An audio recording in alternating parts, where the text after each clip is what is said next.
Hi friends, అందరూ ఎలా ఉన్నారు? అందరికీ భోగి పండగ శుభాకాంక్షలండి. మేమైతే నైటే ఇల్లు వాకిలన్నీ అలికేసుకొని ఇలా ముగ్గులైతే వేసుకున్నాము. మాకు 2 వాకిళ్ళు ఉన్నాయని తెలిసిన విషయమే కదా! ప్రతి వీడియోలో నేను చెప్తూనే ఉన్నానండి.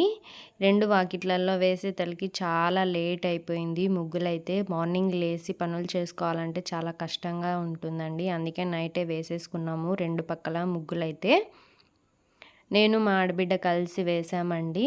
మా ఆడబిడ్డ ముగ్గు అయితే వేసింది. నేనైతే హెల్ప్ చేశాను రంగులు అవి వేస్తూ. ఈ విధంగా అయితే ముగ్గులన్నీ వేసేసుకున్నామండి. మా ముగ్గులు ఎలా ఉన్నాయో కింద కామెంట్స్లో అయితే చెప్పండి. మీరు కూడా నైటే వేసుకున్నారా ముగ్గులన్నీ? ఇంకా ముగ్గులన్నీ పూర్తి అయిపోయిన తర్వాత మేమైతే గోరింటాకు పెట్టుకుంటున్నామండి ఈ విధంగా. మా ఆయన అయితే చెట్టు కోసిచ్చాడు. మేమైతే మిక్సీ వేసుకొని గోరింటాకు అయితే పెట్టుకున్నాము. నాకు ఇలా పెట్టుకోవడమే ఇష్టం అండి. చందమామ డిజైన్స్ అవేం నేనేం పెట్టుకోను, నాకేం పెద్దగా ఇష్టం ఉండదు. ఫైనల్గా ఇలా అయితే పండిందండి. ఇంకా తెల్లవారుజామునే లేసి ఇలా భోగి మంటలు అయితే వేసుకున్నాము. మేమైతే కొద్దిగా లేట్గానే లేచామండి. నేను మా అద్విత వీళ్ళందరూ ముందుగానే లేచి భోగి మంటలు అయితే వేశారు. చిన్న పాప కదా, తొందరగా లేవలేదు. అందుకే మా పాప పక్కనే నేను కూడా పడుకోవాల్సిందైతే వచ్చింది. వీళ్ళందరూ ముందుగానే లేచి భోగి మంటలు అయితే వేశారు. మేము మళ్ళీ అయితే వచ్చాము. మేము ఎలా భోగి మంటలు వేసుకున్నామో మీరు కూడా ఒకసారి చూసేయండి.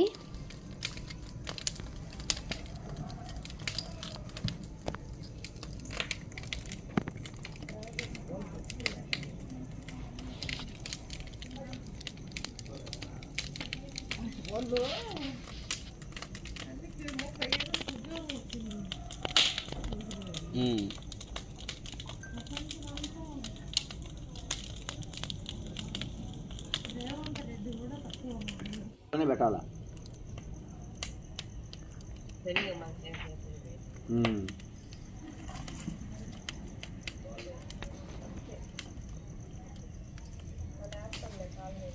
వేసే మంట బాగా వస్తుంది. మళ్ళా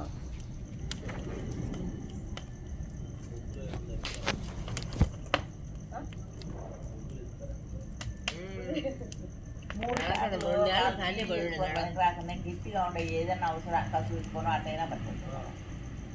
ఒక నడవది 3 వేల నుంచి నడవది కాగా పైన పెట్టి పెట్టి పెట్టి మళ్ళీ నడవది వేసేసిన ముందు రావు ఐడియాలకి మళ్ళీ వస్తాయినా. ఇప్పుడు 2 శాతం అయిపోయి అయిపోయి దీన్ని మాట బొక్కలు బొక్కలు పెడతాం దీంతో. ఇక్కడైతే చెప్పాను కదా, నేను మా అద్విత అయితే లేట్గా లేచామండి. మా ఆడబిడ్డ అయితే వచ్చి తీసుకొచ్చిందండి, మా ఇద్దరిని లేపుకొని వచ్చింది. మా అద్విత అయితే నిద్రలో లేవదనుకున్నాను, కానీ బాగానే లేచింది. మా చరణ్ చూశారు కదా, ఇక్కడ నిద్రలో లేపుకొని వచ్చినా కూడా మళ్ళీ వాళ్ళ అబ్బా వాళ్ళు అయితే పడుకొని నిద్రపోతూ ఉన్నాడు. ఇక్కడ మా ఎదురింటి వాళ్ళు అందరం కూర్చొని బాగా హ్యాపీగా భోగి మంటలు అయితే వేసుకున్నామండి. మన ఇంట్లో ఉన్న చెత్త చెదారం మొత్తం ఈ భోగి మంటలు అయితే వేసుకుంటాం కదా, బాగా అంతా మంచి జరగాలనేసి. అదే మేము ఇక్కడైతే చేస్తున్నామండి, మీరు కూడా చూడండి. మేమైతే ప్రతిసారి ఇంత మంటనే వేసుకుంటామండి, బాగా పెద్ద మంటనే వేసుకుంటాము. ఇంకా తెల్లారైతే అయిపోయిందండి. మేమైతే స్నానాలు చేసేసి పూజ అయితే చేసుకుంటూ ఉన్నాము, నేను మా ఆడబిడ్డ. ఇక్కడ మా చరణ్ నిద్ర లేచి అట్లే వచ్చేసాడు, స్నానం కూడా ఏం చేయకుండా. వద్దు ఇలా రాకూడదని చెప్తున్న మారం అయితే చేస్తున్నాడంటే ఇంకా ఏడుస్తూ ఉన్నాడు. పొద్దున్నే ఎందుకులే ఏడిపియడం అని ఊళ్ళో అయితే కూర్చోపెట్టుకున్నాను. ఎంత చెప్తున్నా వినటం లేదండి. అందుకే మేమైతే ఇక్కడ చాలా కోపంగా ఉన్నాము. మేమైతే ఇలాగ పూజ చేసుకున్నాము. మేము ఎలా పూజ చేసుకున్నామో మీరైతే ఒకసారి చూసేయండి.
పూజ అయితే అయిపోయిందండి. మా చరణ్‌కి వాళ్ళ అత్త అయితే తలకి నూనె అయితే రాస్తుంది. ఒంటికి మసాజ్ అయితే చేస్తుందండి.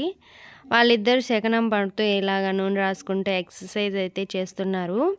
మా ఆడబిడ్డ అయితే చాలా బాగా చూసుకుంటుంది మా ఇద్దరు పిల్లల్ని కూడా. నేను డెలివరీ అయ్యి మా అమ్మ వాళ్ళ ఇంటి దగ్గర ఉన్నప్పుడు చరణ్‌ని తన బిడ్డలాగే చూసుకునిందండి. నాకైతే చాలా హెల్ప్‌ఫుల్‌గా ఉంటుంది. చాలా మంచిది మా ఆడబిడ్డ. మా చరణ్ అయితే చాలా కేర్‌ఫుల్‌గా చూసుకుంటుంది. తినిపించడంలో గానీ, స్నానం చేపించడంలో కానీ మా పిల్లలంటే చాలా ఇష్టంగా చూసుకుంటుందండి. ఇక్కడైతే వాళ్ళిద్దరూ ఆడుకుంటూ ఇలా మసాజ్ అయితే చేపించుకుంటూ ఉన్నాడు మా చరణు. చెప్పిన మాట అసలు వినడు కదా! వాళ్ళ అత్తతో అయితే మసాజ్ చేపించుకుంటున్నాడండి.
చరణ్‌కి వాళ్ళ అత్త మసాజ్ చేయడం అయితే అయిపోయిందండి. మేమైతే ఇక్కడ నీళ్ళైతే కాచుకుంటున్నాము భోగిమంటలోనే. మేము ప్రతిసారి ఇలాగే చేస్తామండి. భోగిమంటలో నీళ్ళు కాంచుకుంటే చాలా బావుంటుంది. చాలా మంచిదంట. అందుకే మేము ఇలాగే చేస్తాము. మా చరణ్‌కైతే మా ఆయన నీళ్ళు తోడుతున్నాడండి. మసాజ్ అయితే అయిపోయింది కదా! ఇలాగ స్నానం చేయడానికి నీళ్ళైతే తోడుతున్నాడు మా ఆయన. స్నానం చేసి ఇంక అందరం పూజ చేసేసుకొని రెడీ అయితే అయిపోయినామండి. ఇంకా ఈవినింగ్ అయిపోయింది. మా పిల్లలకి భోగిపళ్ళు పోయాలని ఇలాగైతే రెడీ చేసాము. పూలు, చాక్లెట్లు, చిల్లర, రేగిపళ్ళు, అక్షింతలైతే వేసి కలిపామండి. ఇంక మా ఇద్దరు పిల్లలనైతే ఇలాగ కూర్చోపెట్టాము. ఫస్ట్ అమ్మ పోయాలంట. అందుకే నేనైతే పోస్తున్నాను. ఇక్కడైతే మా చరణ్‌కి బొట్టయితే పెడుతున్నానండి. మా చరణ్‌కి భోగిపళ్ళు పోయడం ఇది థర్డ్ టైము. మాద్వితకైతే ఫస్ట్ టైం అండి. మాద్విత ఎక్కడ ఏడుస్తుందా అని నేనైతే చాలా టెన్షన్ పడ్డాను. కానీ చాలా బాగా కోఆపరేట్ చేసింది. ఏందో చేస్తున్నారనేసి చూస్తూ ఉంది. ఇంత వయసులోనే మా చరణ్‌కి కూడా పోసామండి. అంటే 7th మంత్ మా చరణ్‌కి మేము స్టార్టింగ్ పోసాము. మా అద్వితాకైతే ఇప్పుడు 5th మంత్. ఇలా దిష్టి తీస్తే పిల్లలకున్న దిష్టంతా పోతుందంట. అందుకే ఇలా దిష్టి తీసి పోయాలి రేగిపళ్ళైతే. మేమైతే ఇక్కడ ఒక్కొక్కరుగా వేస్తూ ఉన్నాము భోగిపళ్ళు. మా చరణ్ అయితే చాక్లెట్లు అవి ఇవి వేరుకుంటూ ఉన్నాడు. వాళ్ళ చెల్లెలికి కూడా ఇస్తూ ఉన్నాడండి. నేనైతే ఇక్కడ అక్షంతలు వేసి మా పిల్లల్ని ఇద్దరిని ఆశీర్వదిస్తున్నాను. ఇలా చేస్తుంటే నేను ఎంతో పెద్దదాన్ని అయిపోయినట్టు నాకైతే ఫీలింగ్ కలుగుతుంది. నాకు అప్పుడే 2 పిల్లలంటే నేను నమ్మలేకపోతున్నానండి. ఇలా ఇవన్నీ చేస్తూ ఉంటే నాకు అలాగే అనిపిస్తుంది. పెద్ద అయిపోయినట్టు అనిపిస్తూ ఉంటుంది నాకు. ఇక్కడైతే మా ఆయన కూడా పోస్తున్నాడండి దిష్టి తీసేసి. అమ్మ అయితే 3 సార్లు వేయాలంట. ఇంకా మిగతా వాళ్ళందరూ ఒకసారి వేసి బ్లెస్ చేస్తే సరిపోతుంది. మేమైతే చాలా సింపుల్గానే ఇంట్లోనే చేసుకున్నామండి. ఎవరిని పిలవలేదు. మేమే చేసుకున్నాము మా ఇంట్లో వాళ్ళమే. ఇంకా మా అద్విత సరిగా కూర్చోలేదు కాబట్టి ఇక్కడ నేనైతే పట్టుకుని కూర్చుంటున్నాను పక్కన. మేమైతే ఇలాగ జరుపుకున్నామండి భోగిపళ్ళు. మీరు ఎలా జరుపుకున్నారో కింద కామెంట్ సెక్షన్లో అయితే తెలియచేయండి. చూసేయండి వీడియో అయితే.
ఇప్పుడు అందరం భోగిపళ్ళు వేయడం అయితే అయిపోయిందండి. ఇంకా పిల్లలిద్దరికీ దిష్టి తీయాలని ఈ విధంగా నీళ్ళల్లో పసుపు, సున్నము, ఆకులో కర్పూరం అయితే పెట్టి దిష్టి అయితే తీస్తుంది మా అత్త. ఈ విధంగా 3 సార్లు తిప్పి దిష్టి అయితే తీస్తే దిష్టి అంతా పోతుందండి. ఇలా భోగిపళ్ళు వేస్తే బాగా ఉంటారని పిల్లలు నమ్ముతారు కాబట్టి భోగిపళ్ళు అయితే వేస్తారు. ఇంకా మేమైతే కొన్ని పిక్స్ అయితే తీసుకున్నాము. ఇంతే అండి ఈ వీడియో. నచ్చినట్లయితే లైక్ చేసి, షేర్ చేసి, కామెంట్ అయితే చేయండి. ఇంకా మన ఛానల్ ఎవరైనా సబ్స్క్రైబ్ చేసుకోకపోతే సబ్స్క్రైబ్ చేసుకోండి. ఇంకా మంచి మంచి వీడియోస్తో మీ ముందుంటాను. మీరు ఎలా భోగి సెలబ్రేట్ చేసుకున్నారో కింద కామెంట్స్లో అయితే తెలియచేయండి. ఇంతే అండి ఈ వీడియో. బాయ్.